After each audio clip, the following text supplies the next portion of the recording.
அரசாங்கம் எடுத்துக்கிறத முடிவு பண்றாங்க. இஸ்லாமியர்களையும் கிறிஸ்தவர்களையும் கோயில் சர்ச்சை மசூதி அவங்ககிட்ட ஒப்படைச்சிடலாம், நம்ம கிட்ட இது வேண்டாம் அப்படின்னு சொல்றாங்க. ஆனா நீங்க நல்லா யோசிச்சு பாருங்க, மதசார்பற்ற நாட்டுல 2 மதத்துக்கு மதசார்பற்றவங்க இருக்கிறாங்க. ஆனா ஹிந்து தர்மத்துக்கு மட்டும் மதசாயம் பேசிட்டு இருக்கிறாங்க. நம்ம நாட்டுல சுதந்திரம் ஆகும் போது 80,000 கோயில் இருந்தது. இன்னைக்கு 36,547 கோயில் தான் இருக்குது. இதுல 5,467 கோயில் அரசுடைய பதினெட்டு கஜத்திலே இல்லை. கோயில்களை காணும். 2000 சிலைகள் இன்றைய வரைக்கும் காணாம போயிட்டு பல கோயில்.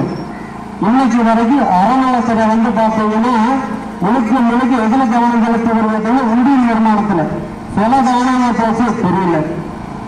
இன்னைக்கு இருக்கிற விக்கிரகங்களும் போச்சு தெரியல.